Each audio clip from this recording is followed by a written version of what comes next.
Saudações, meu nome é Luana Muniz, sou graduanda em Psicologia e esse é mais um vídeo do Cérebro Psi. E hoje nós iremos falar sobre o filme Float, uma metáfora para o espectro autista. Sabemos que vivemos em um mundo onde muitos não aceitam as diferenças dos outros, e o curta-metragem Float nos mostra essa perspectiva da realidade através das metáforas existentes em suas cenas, como por exemplo nas cenas onde ele flutua e as reações das pessoas, abordando a aceitação e empatia e a relação dos pais com os filhos neurotípicos e neurotípicos, e as situações que envolvem a neurodiversidade. Através de estudos dos cientistas do comportamento como B.F. Skinner, que transformou a psicologia científica contribuindo para pesquisas e métodos estruturados por meio da sua abordagem e estudos sobre o comportamento verbal e não verbal.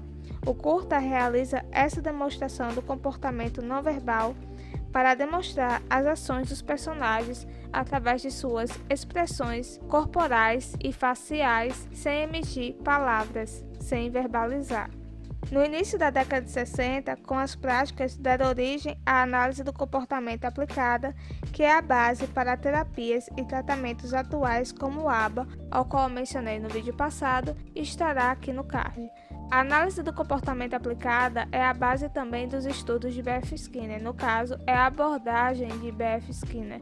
E através desses estudos, obtivemos pesquisas que foram desenvolvidas com base na análise comportamental para identificar o espectro autista, como o ABC, que é Autism Behavioral Checklist, que é um dos subtestes que possui uma lista contendo 57 comportamentos atípicos organizados em 5 áreas: sensorial, relacional, imagem corporal, linguagem e interação social e autocuidado. Possui propriedade psicométrica para identificar o transtorno do espectro autista, possuindo o objetivo de verificar o perfil funcional da comunicação. O ABC ele foi desenvolvido por Fernandes em 2008, ao qual desenvolveu essa técnica de diagnóstico, onde realizou pesquisa com 117 participantes com idade entre 2 a 16 anos. CAS, Escala de Avaliação de Autismo na Infância, foi desenvolvida no período de 15 anos, tendo como base estudos com 1.500 crianças com autismo. A escala incorporada a critérios de diagnóstico baseados em trabalhos de Kane em 1943, Crick em 1961, Rutter em 1978 e Ritchell e Frame em 1978 e em 1980 o DSM-3. A escala avalia o comportamento em 14 domínios que são afetados no autismo: interação, imitação, respostas emocionais, uso do corpo, uso de objetos, adaptação à mudança, reações a estímulos visuais, auditivos, respostas gustativas, olfativas, tato, medo ou nervosismo, comunicação verbal, atividade, coerência e respostas intelectuais, impressões gerais. Então, esses são alguns dos testes que são utilizados para diagnosticar o espectro autista e medir esses níveis de espectro. Como é demonstrado no filme, as questões das diferenças neuroatípicas e como foi demonstrado também através de pesquisas sobre o diagnóstico do espectro autista. O primeiro é o síndrome de Asperger.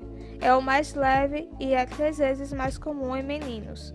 Normalmente, quem possui a síndrome conta com uma inteligência superior à média, sendo considerado autismo de alto funcionamento.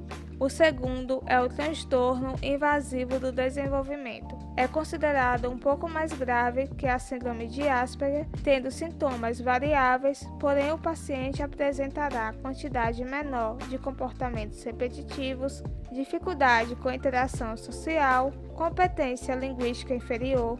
Já o terceiro é o transtorno autista, que possui sintomas mais graves que os outros dois.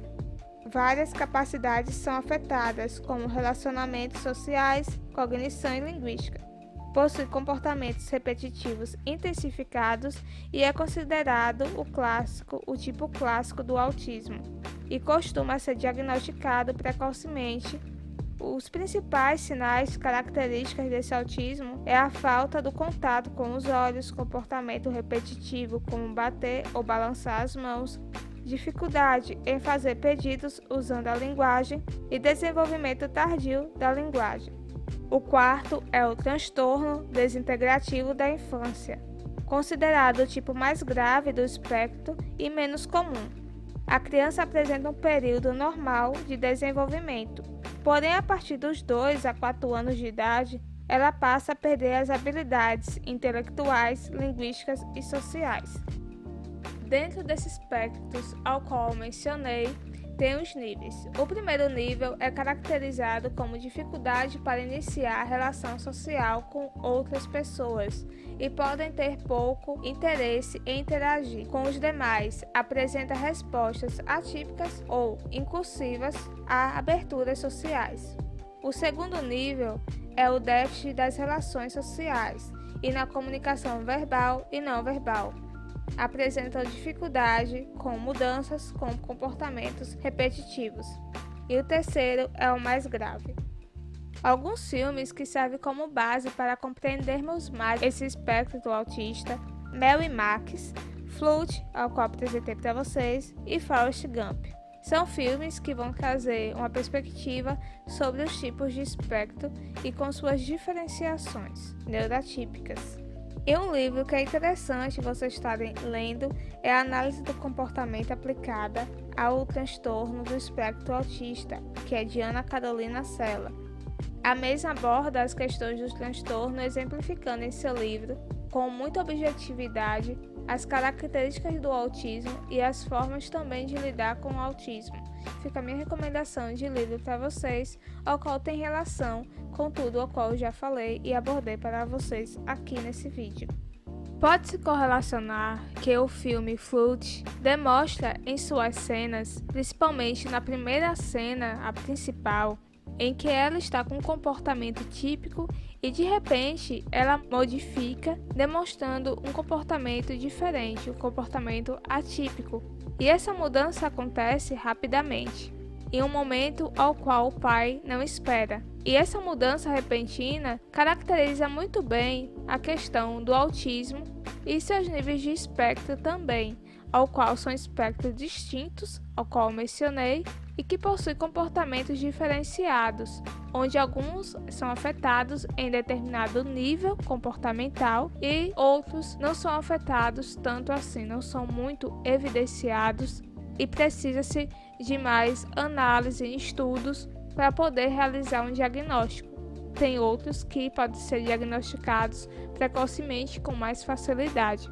Então nós vemos que a ciência do comportamento contribuiu para que nós pudéssemos atualmente observar e analisar e obter diagnósticos funcionais e tratamentos específicos para a melhoria do comportamento autista e dos espectros também. Então vemos isso na ciência do comportamento e as contribuições de B.F. Skinner para que a psicologia comportamental se desenvolvesse nesses padrões científicos e contribuísse para a saúde de crianças e indivíduos autistas.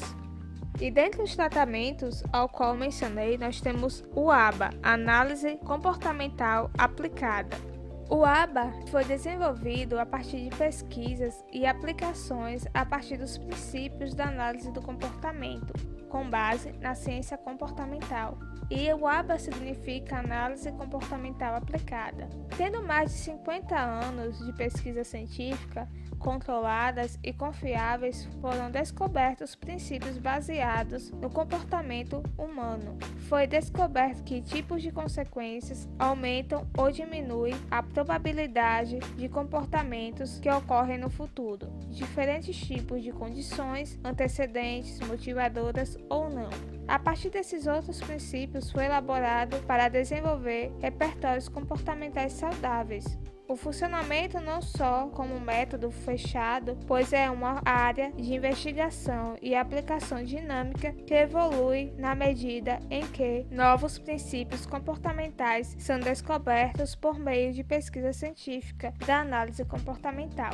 Então, o ABA ele não é simplesmente uma técnica ou tratamento. Ele age também como um investigador científico para identificar comportamentos e trabalhar esses comportamentos de maneira eficaz e funcional, tendo como base a ciência e as características que embasam as investigações científicas para assim, através de comprovação, realizar tratamentos funcionais que são testados e aplicados e analisados para ver o grau de funcionalidade e eficácia. Dessa forma, o ABA ele se demonstra um dos tratamentos mais eficazes para o autismo porque ele possui uma base científica comportamental.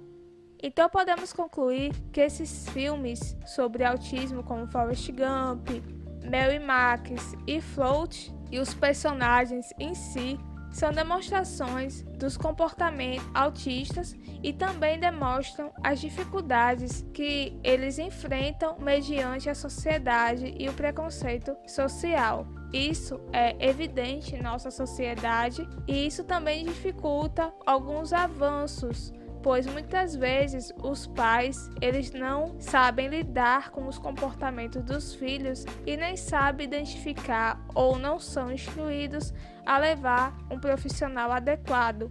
Isso faz com que a criança não se desenvolva. Por isso a importância dos pais, ao ver alguma mudança comportamental em seus filhos, levarem ele a um neurologista, a um psicólogo comportamental, para assim realizar as análises necessárias e científicas para comprovar se a criança é neurotípica ou não. Quanto mais cedo o tratamento começar, melhor para a criança. Lembrando, não há uma cura para o autismo, porém, há tratamentos que facilitarão a autonomia da criança e contribuirá para o seu desenvolvimento neurocognitivo comportamental. Então, fica a nossa dica, assistam Float, assistam também Forrest Gump e Mel e Max também. É um filme, os dois são curtas-metragens muito bons para demonstrar esses aspectos do autismo, do espectro autista. E lembrando, procure sempre um profissional adequado, quanto antes melhor realizar o tratamento. Obrigado por ficar até aqui com esse videocast. Peço que se inscreva se puder em nosso canal aqui no YouTube, nos siga no Instagram e tchau!